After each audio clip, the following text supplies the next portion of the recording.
Hey GH peeps, what's happening? It's your girl, Twary Babes, coming at you with a late night review for Hump Day. It's Hump Day, folks.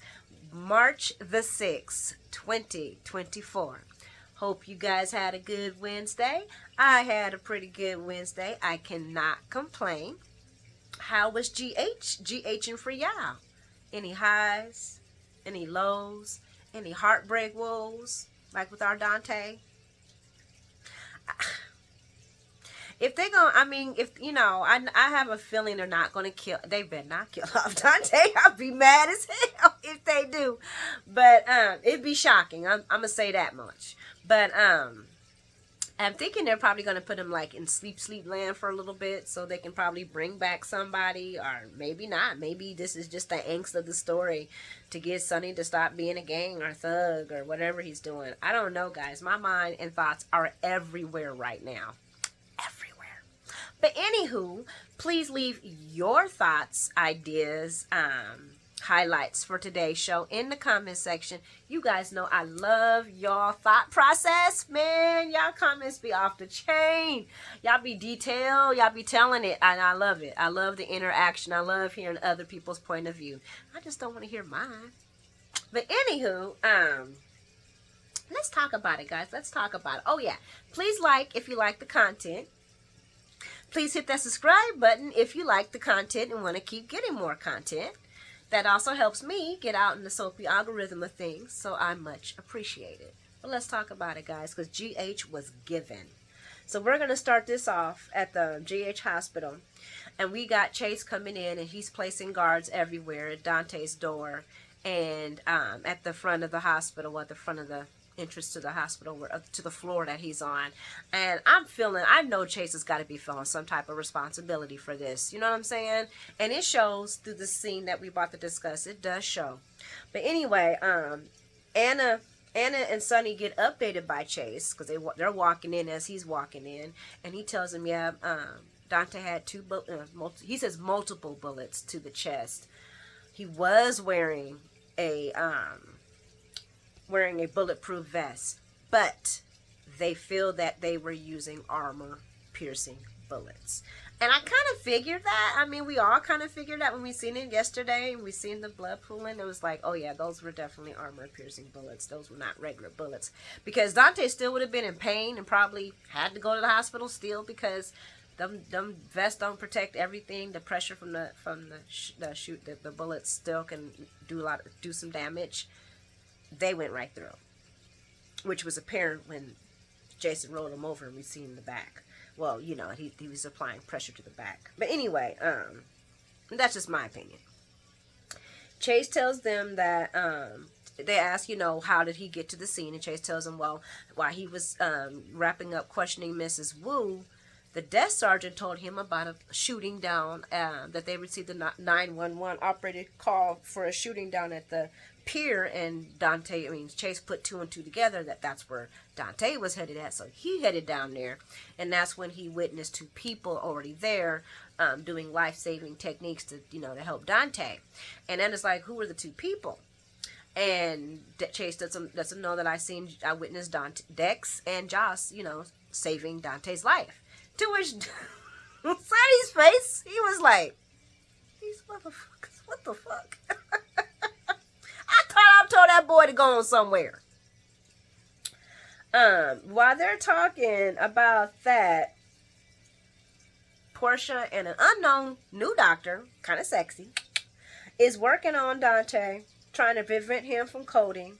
They're talking about doing a blood transfusion for our boy because he's had a lot of blood lost. He has a lung collapse. We knew that from the first scene. And she's just, they're just struggling trying to keep, it's all on Dante to fight now. Meanwhile, Chase is debriefing Anna and Sonny. And that's when Liv, Sam, and Jocelyn and Dex show up. And I'm not understanding why Joss and Dex are there. I don't think it's a good idea. I guess it's good that so they could get the conversation with Anna. Anna can get everything she needs from them. But why are they still hanging out? Josh should be calling Michael, that's his brother, and letting him know that what's going on with Dante. That's what she should be doing. You know, letting the family know what's going on with Sonny. Instead of standing there with Dex looking like a third thumb.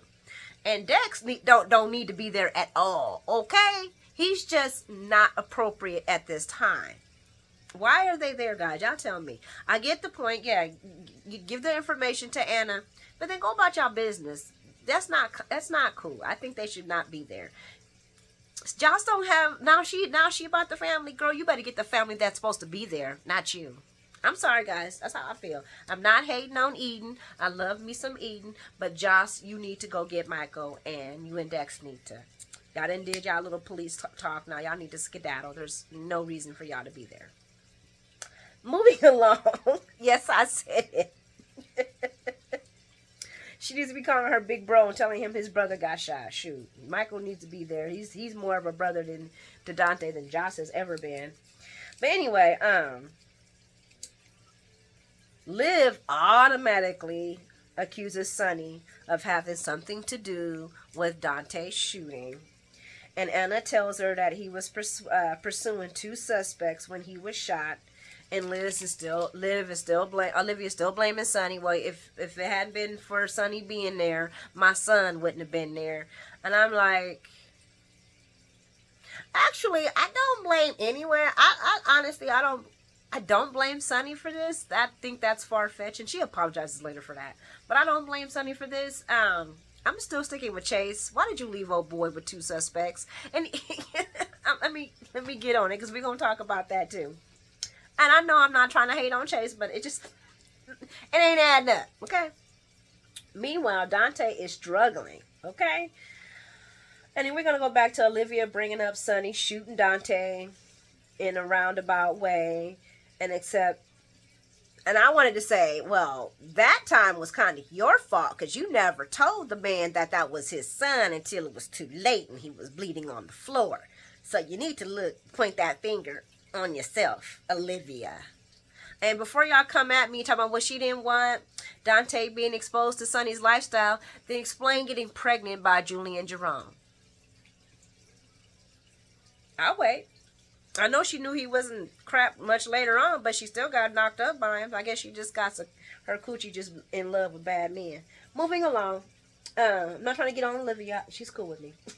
Sonny blames himself. He does. He blames himself. And he told Dante to get out of his... he tells Anna that when they were at the gym, he had told Dante to get out of his way. But my son was still trying to protect me. I blame myself. I guess if Sonny hadn't done this stupid thing and been running around like a chicken with his head cut off, he could have thought more about this. But in Sonny's life and the business he does, he can't really get Dante too involved in his plans if his son wants to remain a cop. Moving along. I have no real opinion about that, guys. It's just terrible. It's just so terrible. So they finally get Dante moved to the OR, which is good because they can really do the life-saving techniques. You know, try to do surgery and get him going. Even though Portia doesn't think that he's too weak to do surgery on. And it gets the unofficial report from Joss and Dex. And they talk about how the first aid was done before they got there. And meanwhile they're talking, Chase is apologizing to Olivia and Sam and telling them about what happened while Sonny's listening. And Sam repeats Dante, and Sam repeats it. So Dante was against 2 suspects by himself? And I'm like, exactly. And that's when Chase apologizes again, repeating what Dante said about him securing the crime scene. And for me, at this time, we're going to have backup come and secure the crime scene. There's no way I'm letting you pursue 2 people. But I guess the soapy world wants to play it this way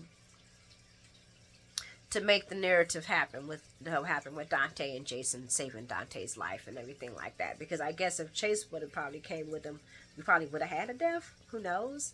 But yeah. I can only think that that's why the soap is doing it that way, because that was just like outright crazy. You gonna let your partner just run by himself, pursuing 2 known assassins? And Chase is feeling the heat. He's like, I'm so sorry. I'm just so sorry. And Sam's like, look, you were just doing your job. Like, like Dante was. And I think that's what Olivia also needed to hear, because when Chase was telling the story, when she said, no, that's when, she kept saying, well, that's when Dante got shot. And he was like, no, no one got shot. It's when Dante pursued those two on the foot is when he got shot. And that, he was doing his job. That kind of humbled Olivia's heart a little bit. And Portia comes out of Dante's room and informs them that there were two shots to the chest. He is in critical condition. They're prepping him for surgery as we speak. And everybody's faces. And I was just looking at Sam like, damn, I'm so sorry, girl. And she was just like, she looked broken. She looked broken. She loved her some Dante. And I like them. They're strange matching. I'm getting used to seeing them. To me, I still look at them as cousins and brothers and sisters. But, it is what it is. GH is going to force this down our throats, so we have to accept it. We're going to move along to the GH chapel, where Sonny is praying to God for his son. He begs the Lord to let him live. And he's talking about he knows the sins that he's committed, and he knows he's going to pay for them. And this kind of makes me wonder, is Sonny turning himself in? Probably not, but, Anyway. And that's when Olivia walks in, and they pray together. Because, she says she's sorry. And Sam thinks, so we're going to move over because there's a whole bunch of jumping around here. Sam thinks Portia. Oh, so Sam, while they're praying together, Olivia and Sonny are praying together, Sam is on the outside thanking Portia and the unknown doctor for everything they're doing for Dante. And she talks about how much the history she has of being at this hospital, fighting for the ones that she loves, and it never gets easier. And I can remember several times Sam had to be at the hospital for somebody that she loves. She's not lying about that. And it just broke my heart because Sam looks so broken. You know what I'm saying? It's hard, Sam's love life. Anyway, Anna and Chase actually then do the physical, I'm guessing, which is odd because they would think they'd be at the station doing this debriefing, but okay. So Anna and Chase debrief Joss and Dex again, and Dex lets Anna know that he got fired from Sonny. And she's like, oh, you still working for him? No, you still have, you still care about him enough to check on him? And Dex was like, yeah, I do. I was like, yeah, so you need to leave before you cause problems, Dex. You shouldn't be there. I'm sorry, guys. Dex should not be there. What's he thinking Sonny going to come out and give him some orders? You don't work for Sonny no more, bro. You need to go. It's just not appropriate. That's all I'm saying. And Josh is just, she's really, why are you there? Go get Michael, the brother. Tell Carly. No, don't even tell Carly. Tell your brother. Anyway. When Joss asks why are we repeating it, Anna just lets her know that sometimes they remember things and, remember things after the second time, because sometimes you forget through all, the excitement and heart racing and everything. The adrenaline is what the word I was looking for. And Joss and Dex runs down what exactly happened. And while they're doing this, I am watching Chase on his phone. And first I thought, he's just texting Brooklyn to let him know that he's okay. And then I'm starting to think, is he typing everything they say? And wouldn't it have been better just to push the record sign? The record button? Record? He's sitting here. I'm looking like, there's no way that he is typing every single thing they say. Dude, just hit the record button and let the phone dictate it out later. Oh my gosh, I was just like, this is too extra.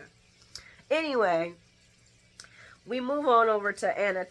Anna tells Jocelyn and Dex that they saved Dante's life. And I'm like, well, actually Jason did, but okay. Olivia apologizes to Sonny, and Sonny understands and feels that he was there because of him. Olivia says no, he was there because he's a damn good cop and an even better son, which is true. Dante and Sonny have came a long way. So I know this is just traumatic. And then Sonny says, well, he is the only one I can count on right now. And I'm like, boy, you can count on people. You just choosing not to, okay? I understand you got trust issues, but now it's not the time for that, Sonny. Moving along. Olivia's phone starts ringing. It's Ned. She steps off so she could talk to him because she doesn't want to talk while she's in God's. And as she's saying it, she runs into Ava, who's walking in at the same time, looks her up and down and says, house, and then walks out the room. And I'm like, I know you ain't judging Mrs. Hyde and baby daddies twice. Ava might not be the greatest, but they can't, there should be no judgment, especially when half of them women's concerned. Besides, wasn't she messing with Ava's brother? Anyway, we're gonna move along.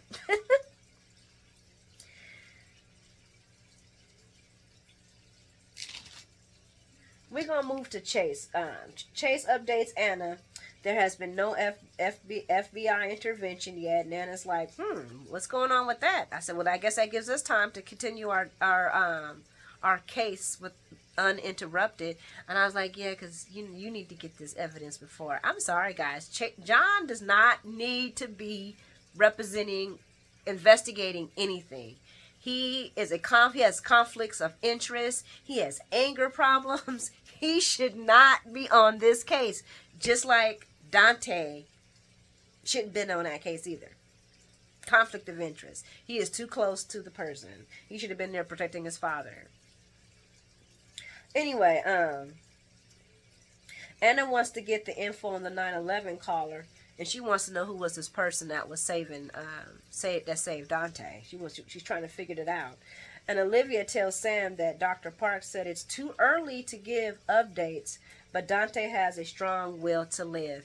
And this reminds me of the hospital life, and I'm like, that's kind of what they tell people so they don't spaz out at the hospital.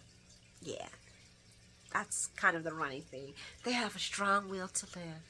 Because I can't tell you that your person might not make it. You're going to freak out and have panic attacks all over the dang hospital floor. And they need that room and these places to be quiet and well ran while they're trying to save your loved one's life. So they're not going to tell you, I'm sorry, unless there's absolutely nothing and they're at the end. And even still, they try to dance around that. But anyway,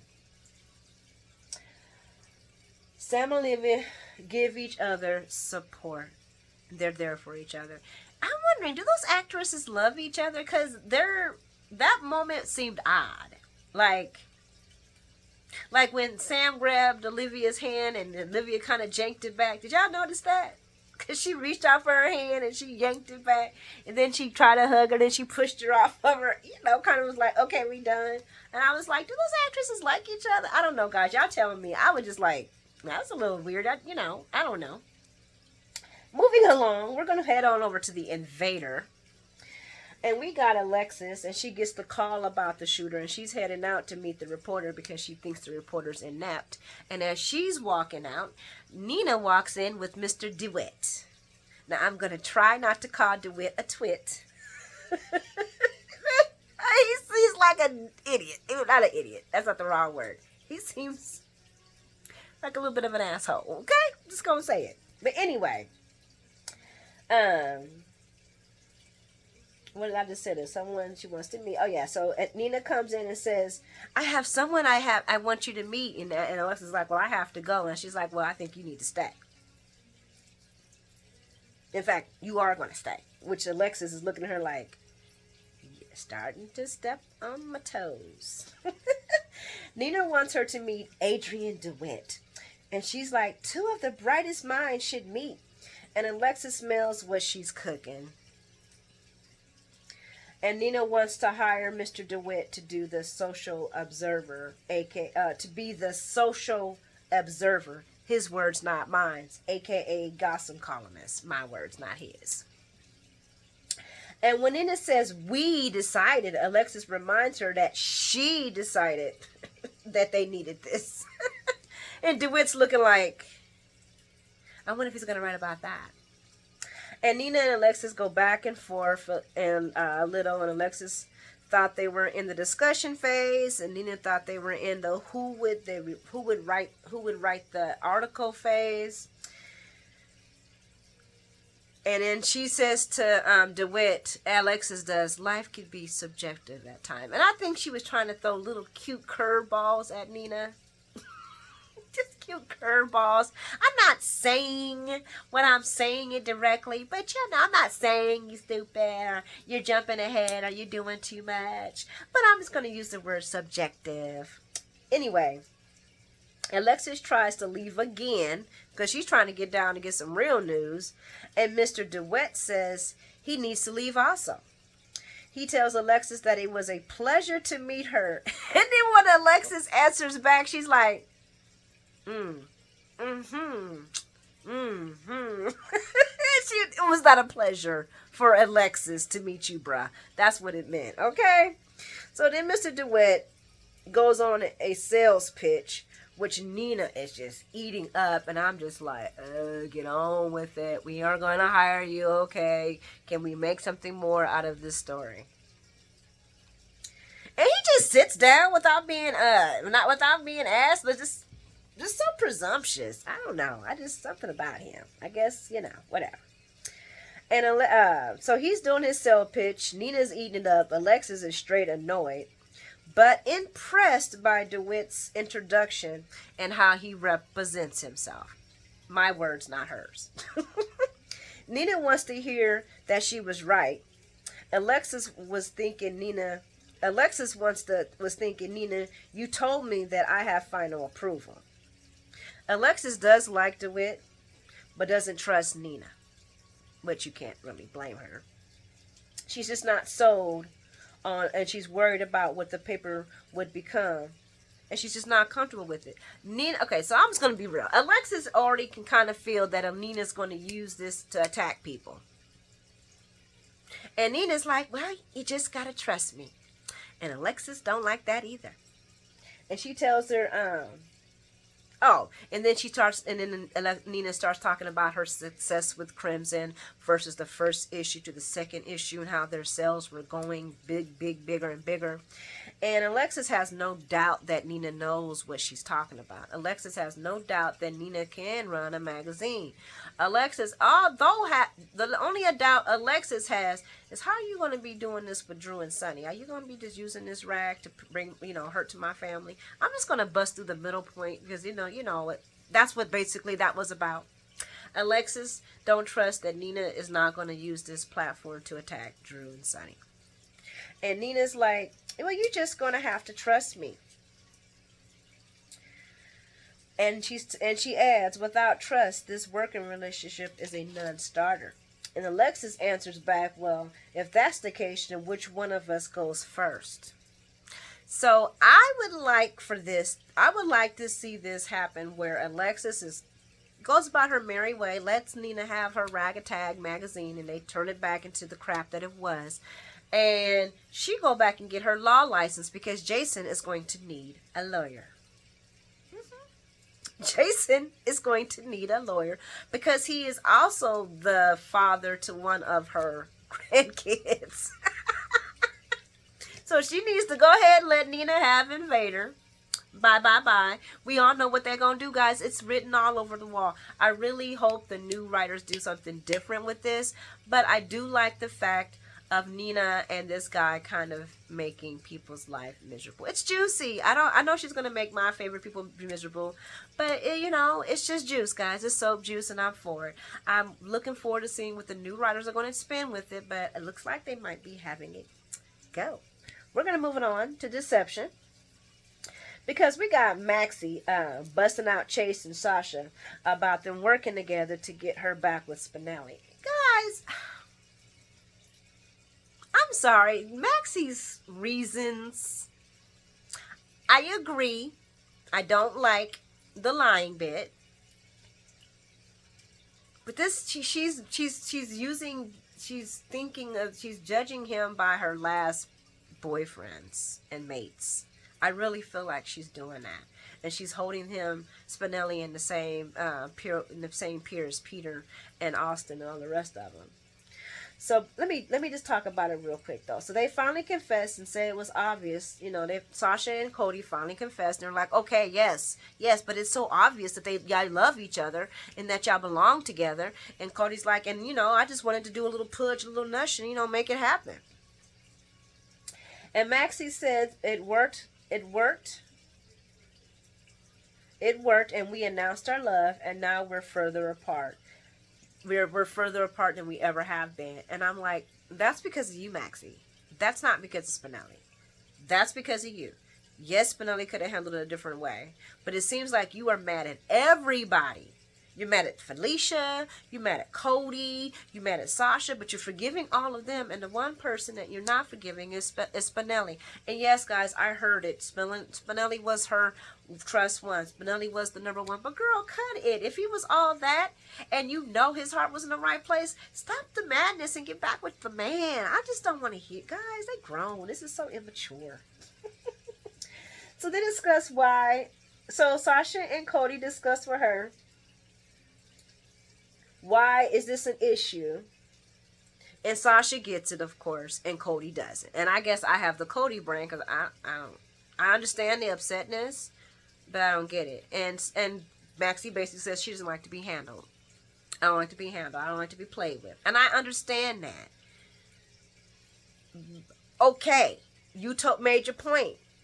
Now let girl, I just, I don't know, guys. And when she tells him that they meant well, but Spinelli didn't, Sasha's even saying, okay, hold up, girl. Sasha even had to be like, okay, wait a minute, okay, so you're saying Spinelli didn't have good intentions? And that's when she goes back into, I just don't like being handled and all this other stuff and manipulated. And I'm like, girl, get over it. Get over it. If you can get over your mother and your friends playing this game, then you should definitely be able to get over Spinelli. Hell, y'all have had more history together than Sasha and Cody. What are you doing, Maxie? Come on now. Get the man. Stop acting goofy. And after they tell her she shouldn't let this go, she tells them to follow their own advice, which is true because Sasha and Cody starting to become a little annoying too with this. And Sasha still ain't ready. I understand, and I think, what was it?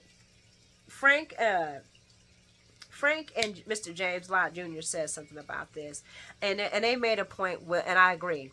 If Sasha is not going to be ready to move on with love, then we should at least see Sasha doing all these steps to get her heart ready for love.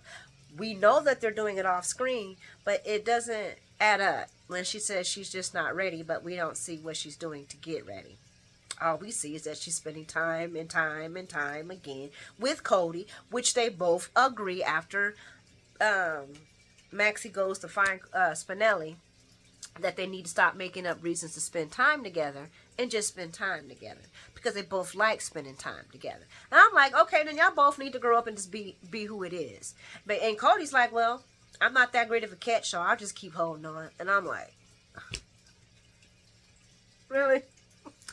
Dragging out. Now, if Maxie is feeling this way about Spinelli and what he did, I wonder how Maxie's going to feel when Cody comes out and says, hi, I'm your stepbrother. Finally.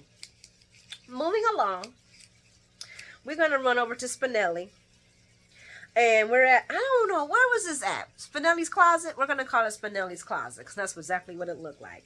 So Ava comes and knocking and tells Spinelli to secure the footage and to get it to Brick before the cops knows it exists. And Spinelli says that it's going to take a minute. So Ava offers to do her assistance. And I'm sitting here thinking, now this is cute as hell. They just got Ava working with everybody now. And Spinelli is not used to it. You can tell because when she knocked, he was like, oh God, what do I do? What do I do? But Ava has been welcomed to the table, y'all. And I'm happy she's there. I'm going to say it. I'm happy she's there. Ava and Spin worked together to find out who the shooter they were looking for.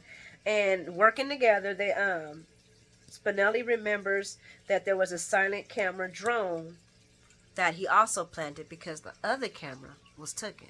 So I guess Jason and the homeboy seen it, which Jason would know it's there because, anyway. And that's when they see the Jason.